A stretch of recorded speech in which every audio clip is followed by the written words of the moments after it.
De volta com o Varejo em Foco, hora da entrevista aqui do nosso programa. Nós estamos no mês de setembro, o momento da gente trazer para todos os espaços, rádio, televisão, internet, tudo onde for possível, trazer o Setembro Amarelo. Um momento de alertar, falar da prevenção ao suicídio, mas talvez esse seja o estopim, o máximo. Eu gosto de abrir um pouco mais o leque. Setembro Amarelo a gente fala da saúde mental como um todo, que é importante o ano todo e agora no mês de setembro a gente recebe esta campanha sazonal. Todos os anos acontece e enfim, é importante que aconteça. Nós vamos bater um papo aqui com a juíza titular da Vara da Infância e Juventude aqui em Rondonópolis, a doutora Maria das Graças Gomes da Costa, que nos atende generosamente, e também a psicóloga a Lorena Scatolin. Estão aqui as duas porque ao longo desta semana que passou, hoje sábado, ao longo desta semana aconteceu este evento aqui em Rondonópolis. A gente vai colocar na tela a imagem do cartaz. O evento Opção pela Vida, um ciclo de palestras trazendo a temática do Setembro Amarelo, conversando muito com os jovens. Este talvez seja ou deva ser, em todo o Brasil, em todo o mundo, o público principal, porque a situação mais preocupante talvez esteja entre eles. Não só, mas o caso dos mais jovens, daqui a pouco eu vou trazer números aqui para vocês, vocês vão ver que a coisa realmente é séria. Doutora, obrigado por você estar aqui com a gente hoje. Eu falei da agenda agora aqui para o pessoal, porque a gente sabe que realmente é corrido, e essa semana foi muito corrida, mas muito produtiva também. A gente estava, antes de iniciar a gravação, falando um pouquinho de como foi essa semana e do time que o Poder Judiciário conseguiu reunir para dar palestras para alunos, para estudantes, para jovens e para adultos também. Sim. Vamos começar falando um pouquinho sobre o evento. Que bom que eu estou aqui com você para fazer aí um fechamento dessa semana, né? Onde a gente trabalhou com a ideia de, no primeiro encontro, a gente falar com os diretores, com professores, com os adultos que cuidam desses nossos adolescentes. Porque o nosso foco, Robson, foi os adolescentes da escola estadual. Por que os adolescentes e não as crianças? Começarmos bem cedo. Porque a linguagem é diferente, né? A abordagem é bastante firme, a gente tem que colocar as palavras certas para quem possa nos entender melhor. Ao invés de nós falarmos com criancinhas, que daqui a pouco vão até ficar curiosas sobre o assunto e fazer algo que não lhes cabe, né? Efeito reverso. Exatamente. Então, nós nos preocupamos com isso. E nós, os organizadores, quem foram, né? Foi a Vara da Infância, comigo, com os meus agentes, que trabalharam bastante para que isso fosse possível, a Promotoria de Justiça, na pessoa da doutora Patrícia, a Associação do Ministério Público, que muito nos ajudou, e, graças a Deus, a colaboração, a parceria maravilhosa da primeira subseção da OAB, na pessoa do doutor Bruno e de toda aquela comissão que trabalha com ele. Então, foi um resultado bastante positivo, porque a gente conseguiu reunir muitos adolescentes e a gente tem muito panfleto por aí para as pessoas lerem. Muito bom. Doutor Bruno Castro, né? Sim. Que preside a OAB. Um abraço, doutor. Sei que nos assiste. Lorena foi uma das palestrantes desse evento, participou desse evento, Lorena? Sim, foi muito importante, né? Essa introdução com os professores, né, com o pessoal que cuida desses adolescentes, os policiais que geralmente podem vir nesse primeiro momento, receber alguma notificação e vai fazer esse acolhimento. Então é importante a gente saber como que vai lidar com esse adolescente, com as pessoas que estão mais próximas ali deles também, e os adolescentes, os jovens que estavam lá, jovens adultos, né? Que eram... Muito bom. Uhum. Então, a gente tem, então, palestras, a gente conversa com os diretores, a gente conversa com quem cuida dos jovens e depois conversa também com o jovem.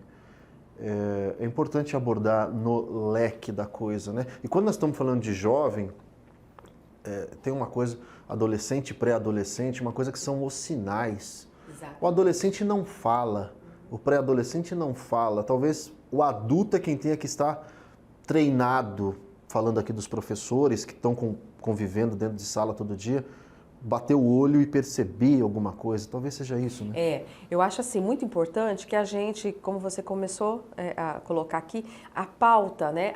Nós vamos conversar, precisamos colocar isso em pauta. E precisamos não só pelos meios de comunicação, mas principalmente no seio da nossa família, né? A nossa convivência familiar. Nós precisamos falar de assuntos e não correr deles. Porque o que uma das facetas que a gente tentou colocar ali foi o seguinte: a comunicação que hoje nós temos, a gente sabe de tudo que acontece em todo lugar imediatamente e, ao mesmo tempo, a falta de comunicação. Nós não estamos conseguindo nos comunicar entre si. Naquele pequeno núcleo da nossa família, nós não estamos conseguindo. Dentro da nossa sala de aula, nós não estamos conseguindo. Então, nós precisamos, como que a palavra de hoje, de ordem, é ressignificar, né? Eu acho que nós precisamos ressignificar o que é convivência e o que é comunicação, né? Que a gente acaba não se comunicando. A gente fica muito na aparência, no sorriso, na selfie e tudo mais, quando na verdade não é isso que nós estamos com lá dentro da gente. Então a gente está tentando, através dessa campanha, falar assim: olha, precisamos conversar. Aliás, o nosso panfleto fala isso. Vamos conversar sobre isso? Vamos falar sobre isso? Vamos nos expor, desabafar, ouvir, né? Lorena ontem falava assim, a necessidade do ouvir, né, Lorena? Isso, porque se a gente pensar nas pessoas que geralmente vão receber o adolescente, talvez ele não vai trazer necessariamente a fala de que vou me matar ou quero tentar acabar com a minha vida. Às vezes fala, né? Mas se ele vai trazer esses sinais, essas falas bem sutis de que não aguento mais, já estou cansado dessa vida, e nós escutamos, a tendência é: deixa disso, menino, para com esse tipo de coisa, vai fazer alguma coisa da sua vida. E não escuta, né? Não dá ouvido e não dá importância para aquilo que ele está trazendo. Então, nós precisamos estar atentos a essas falas e perceber a forma com que eu vou lidar com aquilo. Então, ele trouxe de que ele está cansado, que ele não aguenta mais essa vida. Então, o que está acontecendo ali? Né? Se ele trouxe essa fala, como que eu vou agir daqui para frente? Né? Será que eu ignoro? Será que eu falo deixa disso? Ou eu vou tentar uma abordagem diferente? E eu vou saber para onde encaminhar esse adolescente. E aí, esse suporte com a família, né? Como que a família vai reagir com esse adolescente? Eu vi que ontem tiveram conselheiras tutelares, que são, geralmente está ali, faz essa ponte, né? Entre a escola e a família. Até porque muitos familiares, eles não sabem como abordar, né? Como conversar com o filho e o que fazer com aquele filho adolescente. E sabe, a coisa é paradoxal, isso que a doutora colocou, a gente passar o dia recebendo informação, se inteirando, se informando e conversando, o WhatsApp o dia inteiro. E à noite também. À noite também. E não conversa com quem está dentro da nossa casa. O nosso filho se tranca no quarto e a gente não conversa. A gente manda mensagem para ele. A gente não sabe como foi o dia dele na escola, a gente não sabe. Nós precisamos rever isso. Isso acontece, a gente precisa rever isso. Quer dizer, nós estamos conversando com alguém que está do outro lado do mundo e a gente não está conversando com quem mora dentro da nossa casa. Lorena, eu queria saber um pouco do teu trabalho como psicóloga. É esse público que você atende ou de uma maneira mais ampla, mais geral? Não, eu atendo, o meu atendimento com adultos. Uhum. Muito raro, com adolescentes eu faço só o processo de educação sexual, né, que eu trabalho também com terapia sexual. Mas com adultos e idosos é o meu foco. E vem cá, idosos é outro ponto. É outra comunidade. Idosos, a gente está falando tanto dos jovens nesse primeiro bloco, mas os idosos também. Eu queria que você falasse um pouquinho da tua avaliação, como é que está o emocional das pessoas, de modo geral, dos que chegam para você. Depois desse pós-pandemia, a gente percebeu um aumento dos níveis de ansiedade, de estresse. Tem as perdas cognitivas, memória, atenção, que está bem reduzido. Então, a gente percebe com os adultos que tem essa dificuldade de memória, de atenção. Você fala, você explica alguma coisa aqui, depois eles já não lembram mais. Então, tem esse pós-Covid, né, do que aconteceu, mas também questões emocionais. Então, o pessoal está um pouco mais ansioso, tem um receio de ficar doente, de qualquer doença que possa acometer ali. Então, a gente percebe que tem esse cenário entre eles. Tem aquele medo de que, talvez a gente não sabe o que vai acontecer daqui para frente, então vamos viver mais. Essa talvez seja a parte bonita, né? De não deixar as coisas para a última hora. mas a gente percebe também que tem essa carga dos sintomas ansiosos, depressivos, ou do luto de quem perdeu alguém. Então isso vem, e por trabalhar na área sexual, a gente percebe que tem alguns transtornos sexuais que vêm acometendo também. Tem algumas pesquisas que indicam que seja por conta da Covid, mas também tem fatores ansiogênicos, né?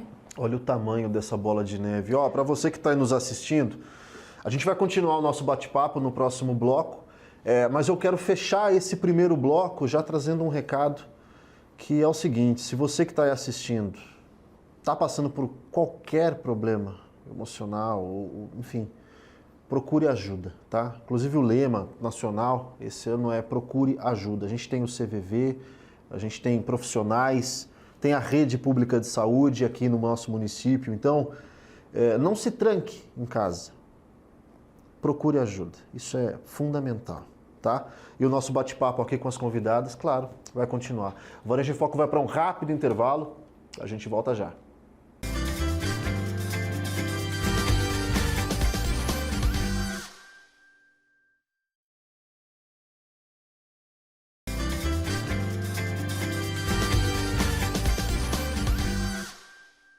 De volta com o Varejo em Foco, dando continuidade aqui ao nosso programa. A gente está falando um pouquinho sobre o Setembro Amarelo, essa temática tão importante e tão fundamental. Eu encerrei o primeiro bloco, gente, falando, pedindo para que quem nos assiste, que está passando por qualquer dificuldade, que procure ajuda, e faltou eu trazer o telefone aqui do CVV, o próprio panfleto do evento que a doutora nos cedeu, telefone 188, tá? 188. 24 horas, grátis, ligue, procure de fato ajuda, tá bom? Aqui conosco a juíza titular da Vara da Infância e Juventude de Rondonópolis, doutora Maria das Graças Gomes da Costa, e a psicóloga Lorena Scatolin. Lorena, eu vou abrir contigo agora esse segundo bloco. Nos chama a atenção, você estava dizendo que trabalha mais com os adultos e com os idosos, e, bom, você mencionou pós-pandemia. A gente, quando fala do pós-pandemia, talvez no aspecto sanitário, a pandemia em si, a gente tenha superado com vacinas e tal, mas as sequelas, as consequências físicas e emocionais vai demorar muito para a gente superar. Do ponto de vista financeiro, por exemplo, do ponto de vista de quem perdeu um ente querido, ou quem quase perdeu a vida e por um milagre, por Deus, conseguiu quase que ressuscitar. Vai ser difícil, talvez, vai demorar um tempo, né? Sim, por questões financeiras, né, isso também são alguns sinais, alguns sintomas que a gente pode identificar que pode levar, sim, a uma tentativa de descuido ou uma tentativa de suicídio, propriamente dita. Seja porque eu não consigo dar esse suporte para a minha família, um suporte de conforto, seja porque eu estou devendo alguma coisa ou perdi porque eu precisei vender e tal.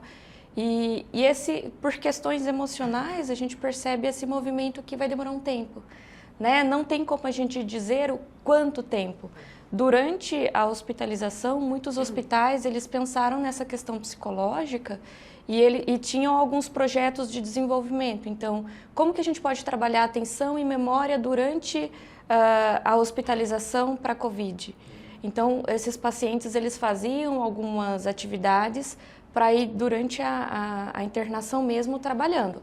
Atenção, memória, e aí depois é esperado e é recomendável que a gente continue, né? Então, seja fazendo atividade daqueles livrinhos que tem de caça-palavras, isso vai exercitando de certa forma a nossa cognição. É o básico que a gente pode começar a fazer se eu não tenho uma assistência psicológica. Né? Então, seja no dia a dia, eu vou tirar um tempinho para fazer um sudoku, um caça-palavras, qualquer outra atividade que estimule memória e atenção. Né? Que a gente sempre escuta que, eu dou aula na faculdade, então sempre escuto dos adultos com mais idade que eu estou parada há tantos anos, né? Tenho 40, 50 anos e não estudo há tanto tempo, não sou como os jovens de hoje em dia. Então são coisas práticas, né? Que vai diminuindo a possibilidade de você ter um déficit aí cognitivo. Tem uma frase que é até um tanto quanto clichê, mas Isso que é verdade, é mente sã, corpo são. E é isso. A gente ouve muito, fala, repete muito isso, quase que de forma automática, às vezes a gente nem pensa muito no que significa, mas é isso, mente sã, corpo são. Ó, eu quero introduzir também nesse segundo bloco um número que a nossa produção separou, e a gente até comentou um pouco antes de iniciar a gravação, que chama a atenção, viu, gente? Olha só, esses números são da Secretaria de Vigilância em Saúde, do Ministério da Saúde.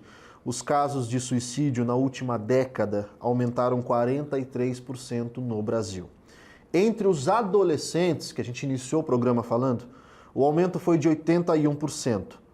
Nos casos em menores de 14 anos, houve um aumento de 113% na taxa de mortalidade por suicídio entre 2010 e 2013, fazendo do suicídio a quarta causa de morte entre os jovens de 15 a 29 anos no nosso país. Eu não tinha noção, doutor, desses números. Quando o Rafael nos separou para trazer, eu fiquei muito impressionado. E quebra aquela coisa que a gente pensa, e talvez quem está em casa assistindo também pense, quando vê na televisão, quando ouve no rádio, pensa que é uma coisa que acontece muito longe da gente, que é uma realidade distante da nossa. Na minha casa, não. Isso. No meu bairro, não. No meu vizinho, não.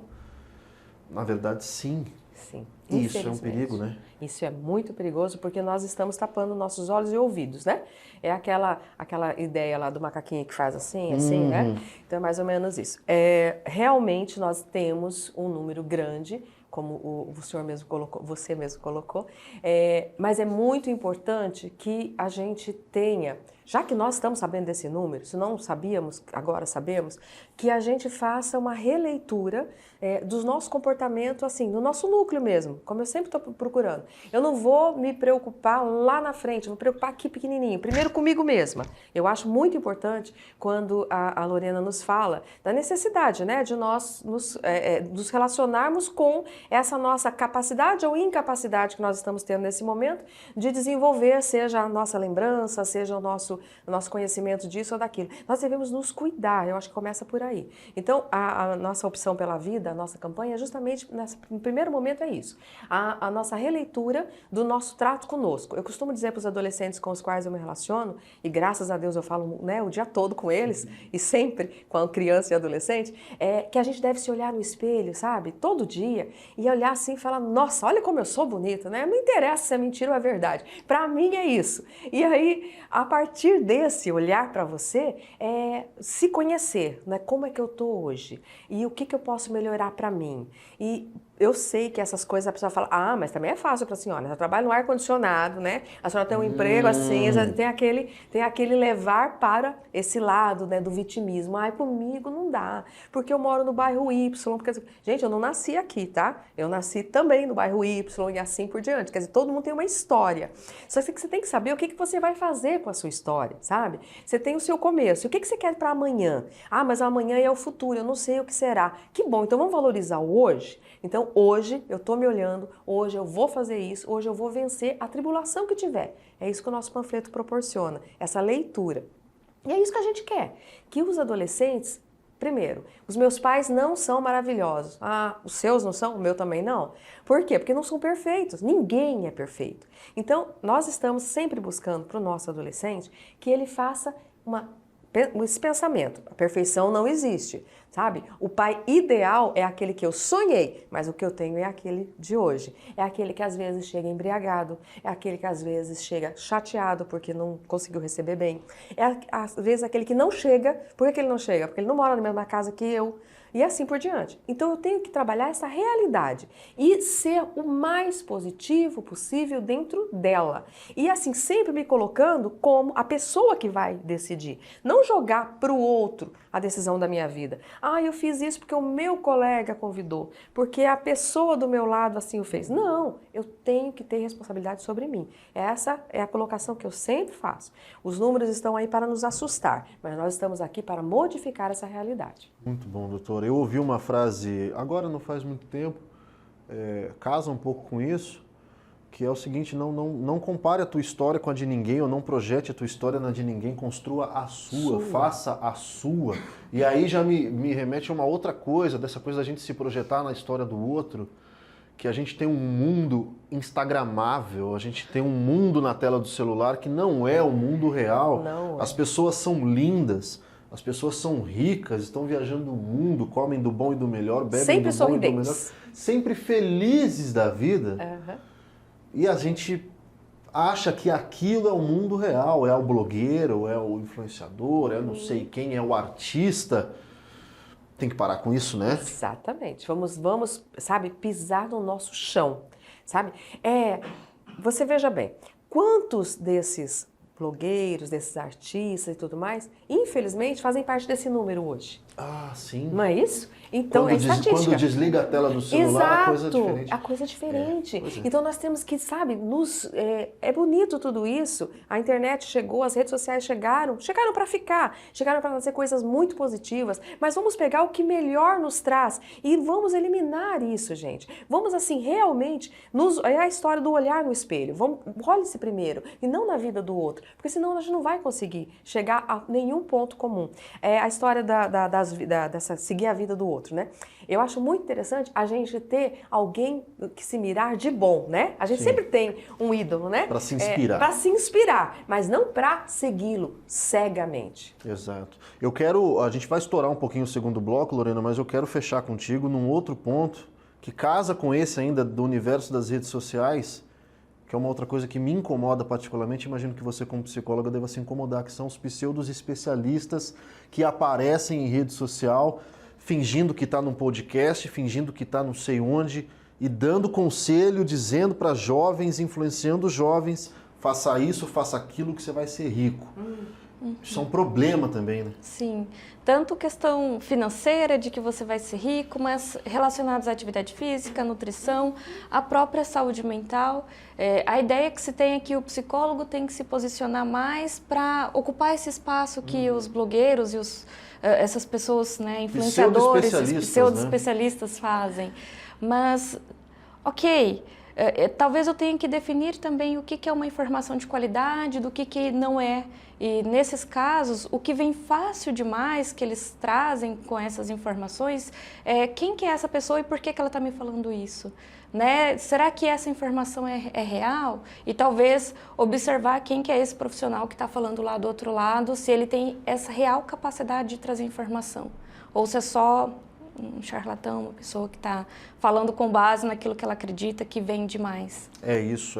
Para você que está nos assistindo, você jovem principalmente, vai pro chão de orelha, viu? Porque esses padrões inalcançáveis, o nome já diz, é inalcançável, aí você se frustra. Fique esperto, viu? Toma cuidado e não acredita com tudo que você vê na tela do seu celular, não. Nossa conversa continua no próximo bloco, o Varejo em Foco vai para um rápido intervalo e a gente volta já.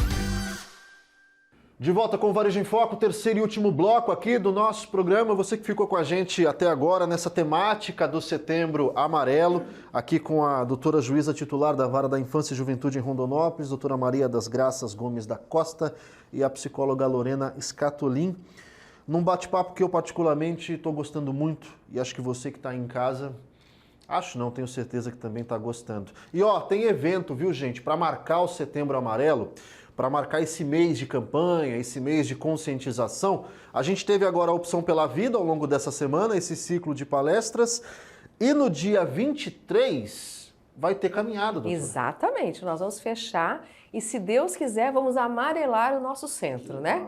Então, nós estaremos com essa camiseta que é da nossa campanha. Nós temos 550 camisetas espalhadas e creio que os nossos adolescentes da rede estadual que foram, né, nos prestigiar durante essa semana, todos estarão lá. Eu estou concorrendo com a doutora Milene para limpar o Rio, mas eu estou tentando, se Deus quiser, eu vou conversar para ver se a gente consegue, porque nós temos muita gente, tanto para limpar o Rio como para fazer a caminhada, né? Tem público suficiente para ambos. E eu quero acreditar que a gente vai conseguir fechar muito bem. Nós vamos estar lá com as nossas faixas, né, com nossos banners, com muito desses esses panfletos para que nós espalhemos para a nossa população. E esse aqui é só um convite, ó, Opção pela Vida. Vamos fazer essa opção, vamos conversar, vamos nos comunicar e a partir daqui eu tenho a ousadia, Robson, de pretender que não seja uma campanha, que seja um programa, que a gente, a partir deste nosso trabalho, e eu sempre, as pessoas sabem quanto eu gosto de falar, né? Eu falo muito, já notaram. Então, eu pretendo ir para as escolas, para que a gente faça aquelas rodas de conversa que a gente tanto fala, Faz né? falta, hein? Faz falta, sim. Verdade. E a gente precisa, sabe? É a história da comunicação, né? O juiz, há muito tempo, já não fica mais no seu gabinete. Isso já passou, isso já foi superado. Então, a gente precisa realmente conversar. A nossa vara é uma vara social. Então, a gente quer trabalhar esse diálogo. Os agentes da infância estão sempre junto comigo. A doutora Patrícia, que é do Ministério Público, da Promotoria da Infância, é uma pessoa parceira maravilhosa. A Defensoria Pública, através do Dr. Fernando, está conosco sempre também. Ou seja, nós estamos unidos, né? E ainda mais agora com a OAB sempre. Então, a gente vai e contando com profissionais como maravilhosos, como a doutora Lorena, que atendeu assim prontamente. Aliás, eu tenho um agradecimento especial a fazer a todos os palestrantes, porque é um trabalho voluntário, ninguém recebeu nada por isso. Aliás, cedeu muito do seu conhecimento, do seu tempo, e a gente agradece bastante. Então, essa caminhada, se Deus quiser, no dia 23, por favor, prestigiem. Foi um timaço, hein, doutor? Sim, graças a Deus. Ó, a caminhada 8 horas da manhã no centro. No centro. É aquele ciclo que a gente costuma fazer, né? Sai ali da Praça dos Carreiros, sobe ali pela Arnaldo, depois volta ali e fecha me perdoe, eu sempre erro a praça, mas é aquela praça onde a gente faz tudo ali, dos bancos do lado de cá. A Praça Brasil. Isso, a Praça Brasil, A perdão, Praça tá? Brasil. Então, é aquele ciclo que a gente faz. E eu quero muito que vocês prestigiem no dia 23, porque vai ser muito bom, se Deus quiser. Muito bom. Dia 23, gente, um sábado. Sim. No caso, não este, o próximo, às 8 horas da manhã. Tem que chegar cedo para garantir a camiseta, doutora? Como é que é? Não, a camiseta, meus amores, vai ter sido entregue, né, para os adolescentes para os todos. adolescentes. Então, mas a gente vai, se Deus quiser, continuar fazendo e aí porque vai ter o próximo ano, tá? É só o primeiro. A gente vai conseguir fazer que seja assim. E, tanto é que os meus panfletos não tem nem ano. A faixa não tem o ano, que é para a gente continuar usando. Muito bom. É um evento para a família, tá? Se organize.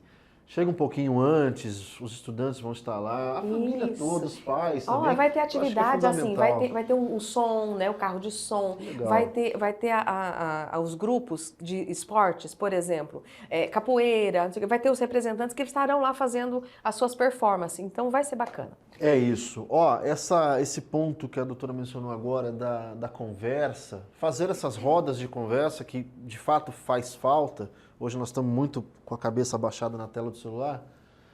Essas rodas servem também para quebrar algumas cascas, sabe? Descascar alguns tabus, algumas coisas que... Eu acho que especialmente quando a gente está falando dos adultos, tem aquela coisa de achar que, quando vê o jovem, acha que é frescura, acha que é falta de arrumar um emprego, ou quando é com ele também se coloca nesse lugar de frescurento, que não é. Isso tudo é por conta de uma casca, por conta de um tabu, por conta de um achismo e de uma bobagem social que nós temos, Lorena. De achar que não, isso é frescura, amanhã eu tô melhor, eu vou dormir, que amanhã eu acordo. Não é assim, né? A gente já cresce tendo essas podas. Né? Exato. Então, quando criança, você não pode chorar, você não pode sentir a dor porque você se machucou, você tem que estar bem logo. Homem não chora. Homem não chora, e mulher tem aquela visão mais frágil e vulnerável. Então, quando é adolescente, tem sempre essas podas, e quando adulto, é proibido. Né? Então, a gente traz aquela percepção de que se eu não estou bem, eu não posso reconhecer que eu sou fraco, que eu sou vulnerável, eu preciso ser forte para minha família ou para as pessoas que eu represento, se eu tenho uma representação social.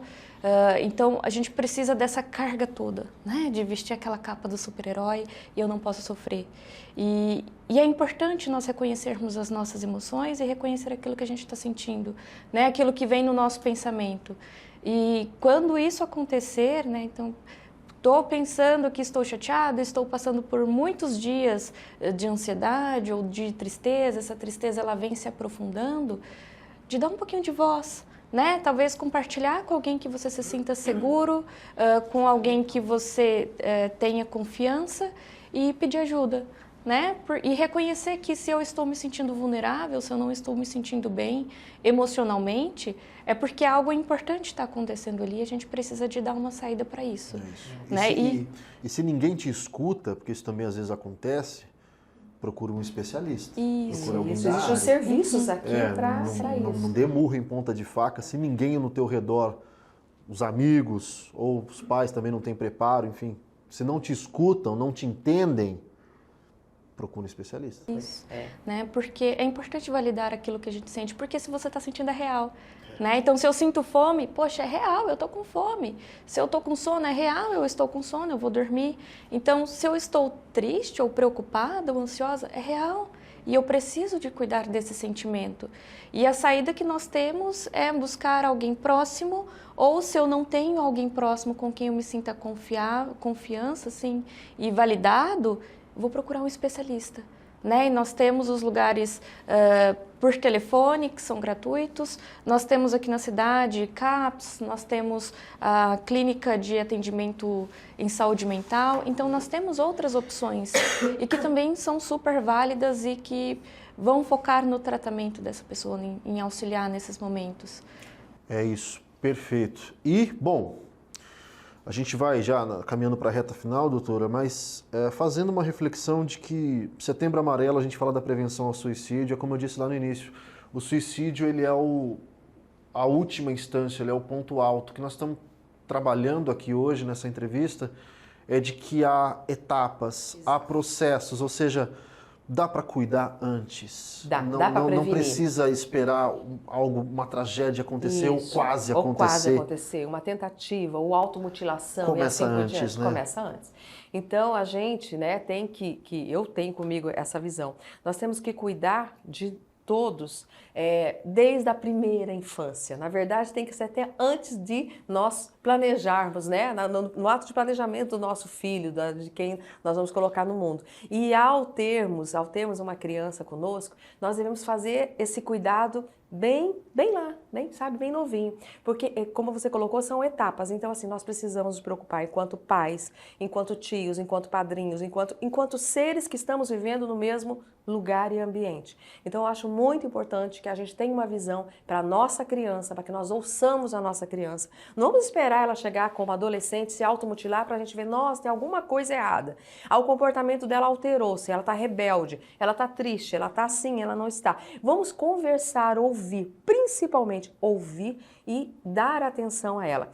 Ontem um dos palestrantes nos colocou, por último, uma situação do Wi-Fi, né? Aquela situação do símbolo do Wi-Fi, que ele é universal, todo mundo conhece, e que, ao chegar na casa da gente, muitas vezes, no nosso ambiente, a primeira coisa que a pessoa pergunta é, dá para o sinal do seu Wi-Fi? Compartilha comigo? Então, ou seja, o Wi-Fi hoje, ele é universal, mas ele continua só sendo nosso para o outro se nós permitirmos que o seja. Então, é aquela colocação da Lorena, a confiança. Nós devemos fazer, de preferência, né, uma seleção de quem nós queremos perto de nós. É muito importante quando a gente fala com o adolescente, quando a gente fala com o adulto hoje. A criança talvez ainda não tenha esse poder de decisão, né? E por isso os adultos têm que ser muito responsáveis. Mas o adolescente em diante já dá para escolher. Então, eu sei que a gente fala aqui, num momento como esse, de muita coisa junta. Aí fala, meu Deus, mas ela falou de criança, falou de infância, falou a outra falou a doutora falou de idoso. Então, assim, mas é isso mesmo, nós somos seres humanos. E os seres humanos são complexos, né? E às vezes não. Às vezes é tão simples. É isso. Ó, que o Setembro Amarelo seja Outubro Amarelo, Novembro Amarelo, Dezembro Amarelo, Janeiro Amarelo, tudo amarelo, tá? Se cuide de você, cuide de quem você ama, de quem está ao seu redor e, mais uma vez eu vou repetir, procure ajuda. Procure ajuda, isso é fundamental. Eu acho que esse nosso programa, acho e espero que tenha sido proveitoso, inspirador para você que nos assiste. Agradecendo aqui as nossas convidadas. A gente vai chegando ao final da edição de hoje do nosso programa, agradecendo à TV Cidade Record pela abertura do espaço e também a você aí pela sua audiência. O Varejo em Foco é um programa realizado e produzido pela CDL de Rondonópolis em parceria com os sites de notícia Primeira Hora e também o Agora MT. E a gente se vê, claro, na próxima semana.